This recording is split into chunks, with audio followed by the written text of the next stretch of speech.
Janel, tell us a little bit about yourself, what you do, and like a little overview about Janel Ralat. Okay. Well, thank you for having me, first and foremost. I am starting my 6th year in real estate. So I'm actually also licensed in Nevada, so I still have a team there. We relocated to the coastal Georgia area about almost 3 years ago, actually. And one thing that I absolutely have fallen in love with is helping our military community. So we're a military family. My husband served. My children were military brats, and now both of them, my oldest is active duty, and then my daughter's married to active duty. And I absolutely love serving the community, and especially on the first-time home buyer side, helping them find their first homes and walking them through the entire process. So, yeah. Well, thank you for sharing that. What a better person to serve our military family than someone that has walked the walk. Yes. And I think that's something that's very important, because I feel like a lot of times it's actually kind of sad. We just had a first-time home buyer recently, and we found him a home, and they were offering some incentives, and he kept asking what's a catch. I feel like sometimes they feel like they're being preyed on a little bit. So when they know that I've been there, I've been in their shoes, our family has, it helps put them to ease a bit. It's a comfort. It's a comfort because they feel related to you at a different level. And you're doing an amazing job with our veterans and active duty. Thank you. And this is being said by buyers, just so you know. It's not by buyers that you have referred us in the past. Yeah. So as you know, mortgages is what I do. Yes. I help the best, by the way. Thank we you. really do. I mean, to shout out to you. In fact, we tell everyone it's great because you really are part of a team with us from contract to close, and not every person has their lender at the closing table with them to help answer those questions. So I really do appreciate you so much. Thank you. We always under construction to do better as well and serve our community better at a higher level. So mortgages is, our CEO always says, mortgage is what we do, but not who we are. Yeah. And what I came up with this podcast, the reason is because I wanted to give back to the community, to our friends, because you are a friend. You're not just someone that we refer back and forth business, because we are more than that. Right. We are just, when you follow a relationship and you focus on growing the relationship, the business, the money, everything just comes along with it. When you focus on money, then you miss out on relationship. Absolutely, yes. So my goal was to serve the community and giving them some answers that they may have always asked Google about what would be a best way to bring the answers to them in social media. So what I've done is I actually expose a few questions on different platforms, and I asked the community, what would you like to ask a real estate agent? Okay. If you were sitting having a coffee with, and what would be the questions that you'll be able to get answered? And then I have a few of them here. I would love to hear your answers and your take to be able to go back out there to my people and share with them your answers. Great. So, okay. What are the key factors home buyers should consider when choosing the right neighborhood for their lifestyle and future plans? So I always tell everybody right out the gate, definitely get a realtor, because one thing about being a realtor is that we are the local experts. So when we do a buyer consultation with our clients, we're asking all of those questions, like what is important? Of course, within the guidelines of fair housing, but we definitely can kind of read between the lines sometimes with buyers, and sometimes we have found that we can find something that they didn't even realize that they wanted. So definitely meet with your realtor, ask them, explain exactly what you're looking for. And again, they're the local experts and can help navigate you with that. And then once we have found a few properties, we always encourage our buyers to go back at different days or times. Like for instance, if they're looking for a quieter community, or say, they want something on the opposite end, very active with a lot of social activities, really drive around, check it out, and, do your due diligence. Your due diligence should start before you even go under contract. So the real estate agent is your friend Yes. to learn about what is important to you in a neighborhood, what is important to you, and the activity, what you like to do, so they can serve you better. So be more expressive of your needs. Yeah. So that makes your job as a real estate agent easier has to find them their home. And what we'll do often, a lot of times people just right out of the gate want to go start looking at houses, which is great. It's great, but it gives us an opportunity to start to ask the questions. And for instance, one thing that jumps front of mind right now is I feel like everyone's into pickleball. So we know where the pickleball courts are in the different communities. And so that's something that just walking through a house and having conversation with them, we'll find out what their interests are, what their needs are too sometimes. So definitely express all of that to your real estate professional. And again, we're the local experts. So it's our job to help find you, navigate that process to find you that perfect place.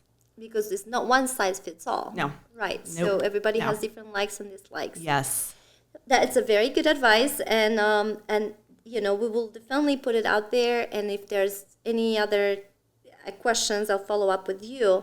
Now, the other thing is, how can home buyers effectively balance their wish list with their budget when searching for their ideal home? Again, meeting with a real estate professional straight out of the gate is vital and key because, again, we're asking those questions. And we do go through a process where we're like, hey, tell us everything. Tell us everything that you're looking for. And then just like finding their right community, we're sort of whittling down that list a little bit or just making adjustments and changes. So for instance, if somebody says, they want a lot of land or a pool or something like that, but we just find it's just not quite in their budget, what we can do is maybe find a community with a great amenities center that has a pool. So it's and also I would say, it's a great time to be a home buyer because there are so many tools out there. So we definitely encourage our buyers to utilize Zillow and the tools that they're already using anyway. And we always say, just send us everything. And then it's our job, again, to take what their needs and wants are and their budget guidelines and then work with that. But also, of course, work with a really good lender too. So there are times, and it happens a lot, when we have someone and they'll have a number in mind for what they think they qualify for from using the online mortgage calculators. And then we have to break the news once, they meet with the lender and realize actually, they have to look for a little bit lower of a price point. So definitely a good partnership with the lender is very vital in the process. Absolutely. And I think that in addition to that, to heartbreaking for a buyer to go out there and thinking that a $300,000 home is going to be a $1,200 mortgage payment because they base it off what the online calculator is using for taxes or insurance. And sometimes these mortgage calculators online, they're not including the the property taxes, the homeowner's insurance, which is the escrow, and is an invoice you have to pay every single year.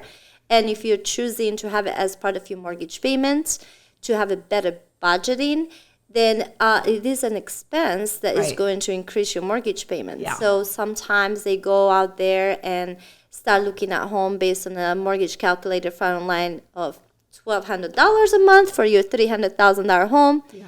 And then they realize when they start getting up qualified, they only qualify for $1,000 principal, interest, taxes, and insurance. Yes. And that is definitely not a $300,000 home. So as a new homeowner or to be in the market and you saw a $300,000 home, you're not going to like the $150,000 or $200,000 home. Yeah. So I'm sure it makes your job a lot harder now shopping for a less expensive home, and they already had their hopes up, and then it becomes a vicious circle. Yes. So our advice always been meet with your agents and then meet with your lender. Yes. Get qualified. Look, because you don't go to a store, to any store, and leave your wallet at home. Right. Yeah. So you want to know what is the money you bring it into the table, so Yes. your agents can serve you the best they can. And especially on the first home time buyer side, I mean, there are times like we have to go through everything. Like, did you guys know you have to put down earnest money generally? A lot of times people don't realize that, or closing costs, or all of the different fees and such. So again, it's a really good idea to have a lender and a realtor that you're talking to both, to really kind of understand what your budget is before you go out there and get your hopes dashed. I'm a new buyer. What is earnest money? Earnest money. So when we go under contract, generally there is an amount of, there's a deposit that's due within generally about 3 days after we go under contract. And that's held by, in Georgia, it's held by closing attorney generally. And that money is held there all the way through closing. It can be credited back at closing if it does, close. But essentially, it's good faith money that you are showing the seller that you are intending to buy the property. So it gives them a little bit of peace of mind to take it off the market. And they know that you're financially ready to make this move. And can they lose that money if the transaction doesn't close? Oh, yes, they definitely can. And we did have one situation recently, in fact, with the closing attorney that just left. It happens sometimes. And so we warn buyers about their contingency periods and what is essentially on the line throughout the process. And again, we encourage everyone to ask all of the questions. There is no such thing as a dumb question. And I even do this with my seasoned home buyers that maybe purchase several homes throughout their lifetime. They don't do this every day. So they don't remember what earnest money is or what due diligence is. But yes, but again, it's up to your realtor to say, hey, look, due diligence is coming to a close, or your financing contingency, or whatever other contingency periods you have, because you can lose that money potentially if you're your agent and you are not on top of it. And that's where the things go miss in the in the translation, where things are not explained clearly to the home buyer. They don't know what they're doing. They don't ask the right questions. So never be afraid to ask the question to your agent. They're working for you. Yes, absolutely. Now, how do you help clients navigate through the emotional aspects of buying, of selling a house? There's a question that I ask myself sometimes.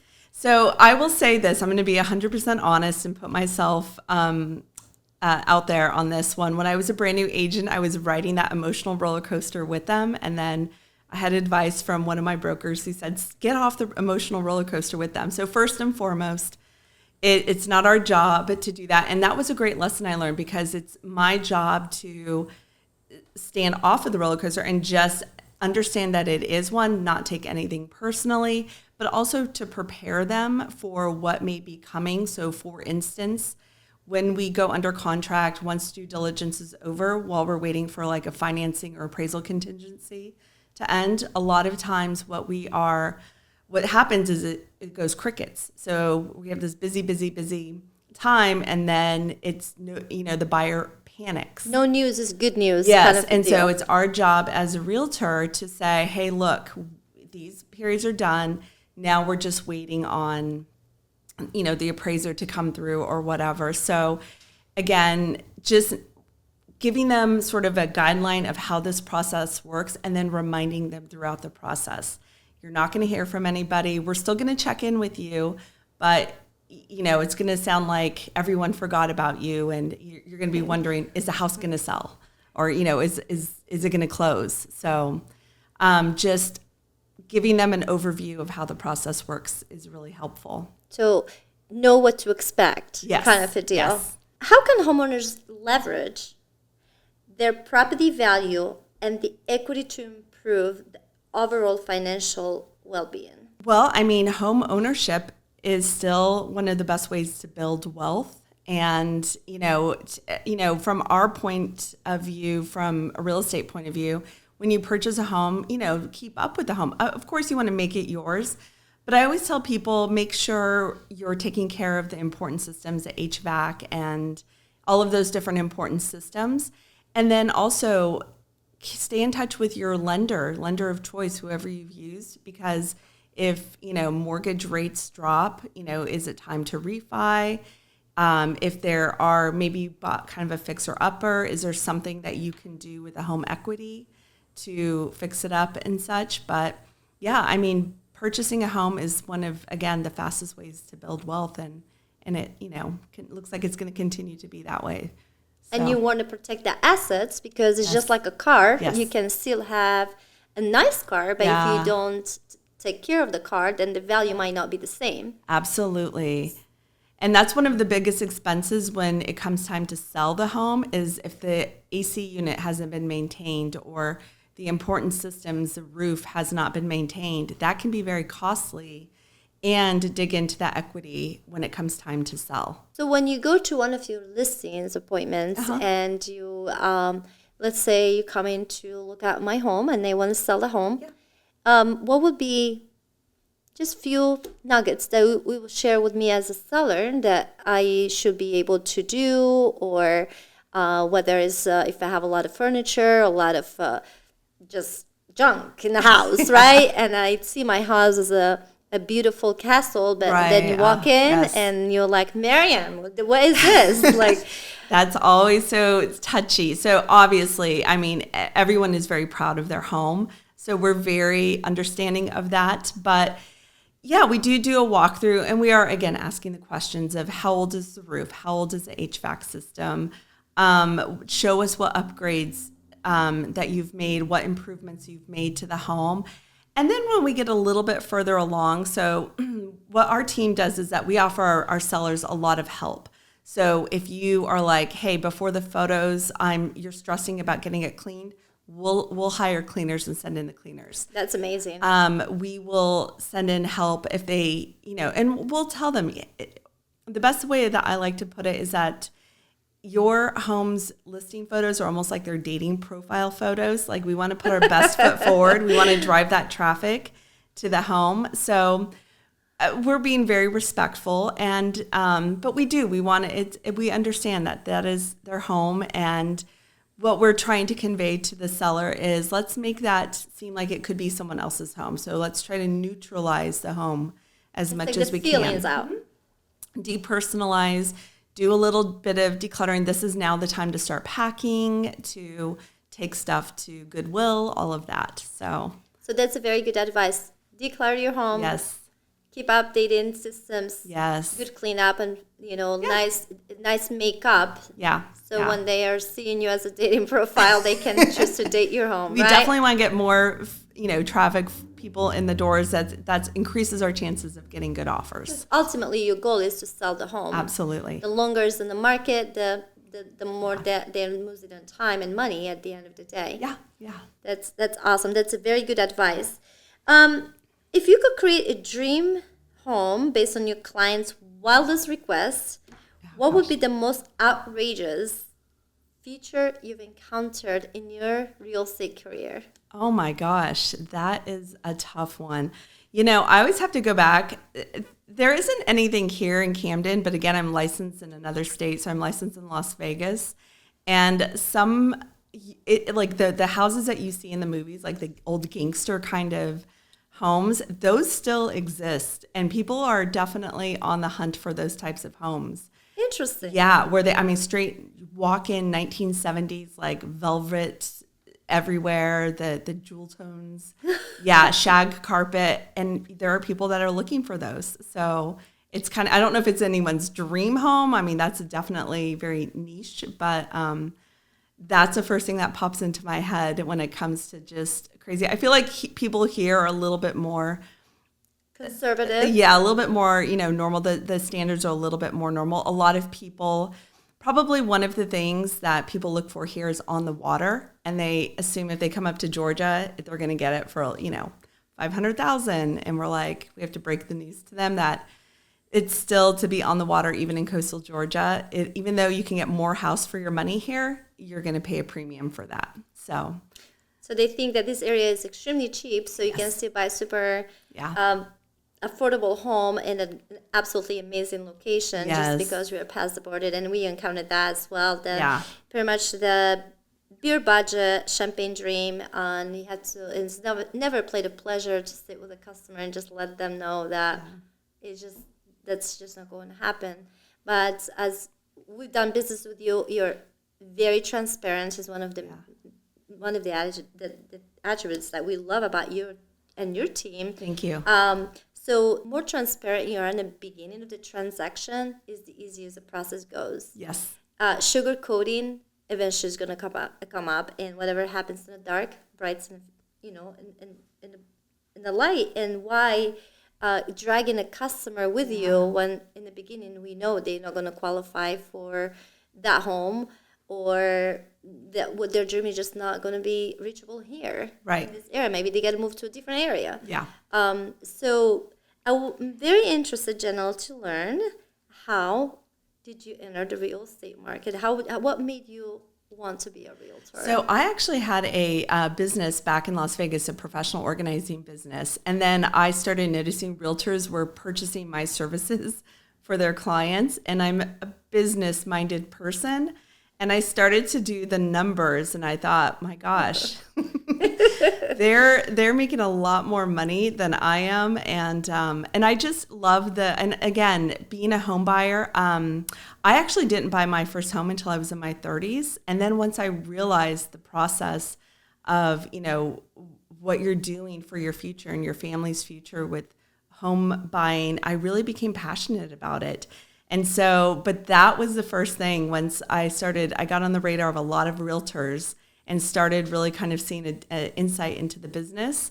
And that really compels me. And also just loving the communities like that we serve. Like I said, I'm very passionate about our military community, having 2 children that are, one's a first-time home buyer, the other one is on their way to it, and just really helping them through that process. That's beautiful. Thank you. And he was in their 20s when he purchased his first home? He was 25, I think. Yeah. Is that amazing? That's amazing. And then we just had our youngest, I think, home buyer, 23 years old the other day. Proud purchased their first home. So. And I know you help families that they are in their 20s as well. Yeah. And you walk them through step by step, very nervous to being super happy at the closing table, which is what we want them, but we experienced that firsthand with a very young couple that we helped, and they knew nothing. Yeah. Only thing they knew was through their friends. Yes. And Google, and 9 out of 10 the answers they were given, they were wrong. And now they are an expert and extremely successful. And that was great. And that was a perfect example of meeting in person with you. So Paul and I met with you and them. And I mean, they were deer in headlights in that first meeting with all of us. But we walked them through, and they were ecstatic. They were absolutely ecstatic when we got them to closing. So that says age does not make a difference of being a homeowner. Yeah. Buy your home. And there's, as you can tell, there's a little bit of fear in the market. And, due to many things that whatever they'll use to have that fear hold them from becoming a homeowner. But whether it's the interest rates or the prices, but the truth of the matter is, when you're renting, you are paying 100% interest rates. You are, yeah. And so don't let that fear. How are you handling that with your customers at this moment? Well, right now, I mean, it's a great time to buy. Inventory has increased. And so, for instance, another buyer that we worked with you, we were able to get all of their closing costs paid. And this is on the resale side, too. So what we're doing is just really educating our buyers, like, now is the time to buy. I know the interest rates are not what your friend got 2 years ago or 3 years ago, but there's some other ways that we can, find benefit for you in the house. And, maybe it's asking for, a fence or, again, going back to what their goals are. And when inventory increases like this, is actually a good thing for buyers, of course. So, because sellers get very anxious when there's a lot more on the market. And this is, definitely a turn that we've seen in the past few years. We've been a seller's market for quite a while. Unlike 2021, where there's is it always going to be if there's more demand, then you're not going to have as the benefit to negotiate better terms. Right. We've seen buyers even waive the right to the home inspection Right. just to get in the home, Yes. or paying $20,000-$30,000 more on the price just to get the home because there were more buyers than homes. Right. And you don't want to put yourself in that position, right? Yeah. So you want to be able to have your due diligence. You want to be able to negotiate a good price, because at the end of the day, you do not want to be underwater. So today, buy the home, marry the home and date the rate. Date the rate. Right? And yeah, and again, to interject on that real quick, a lot of people just think it's based only on the interest rate. It's based on a lot of other factors too. So that's why, 100%. again, it's important to have a really good realtor and a really good lender that you're working with. Because they're a team. They're going to help team. you to make the best decision Yes. they can. Yeah. And so if anyone has any more questions about real estate, whether it's listing their home or selling, finding them a good home. And I know your team is licensed in Georgia and Florida. Correct, yes. How they can reach you? They can email or call Paul or I. I don't have Paul's phone number memorized, but mine is 702-498-1636. You can call or text. My email is Janel, Janel, at AtlanticSaltRealty.com. And Paul's is Paul at AtlanticSaltRealty.com. So reach out to us, and we'd be happy just to answer questions. We have people that reach out just having questions, especially if they're not familiar with the area, and no obligation. We're happy to answer those questions. Because you're here first to serve. Yes. And second to get paid. Yes, absolutely. Right. That's awesome. Yeah. Thank you so much for coming to our show today. Thank you for having me. And we'll love to have you again. Yes. We'll bring Paul next time. There you go. Thank you. And if you ever have any questions about finances, we are here to help. Yes, you're our go-to person for that. We appreciate you. Thank you. Thanks for tuning in. If you like to chat, share with anyone who might find value in it, whether they need a little life advice or they're going through the home buying process. If you or anyone you know are looking to buy a home, I'd love to help you with your journey. See you next time.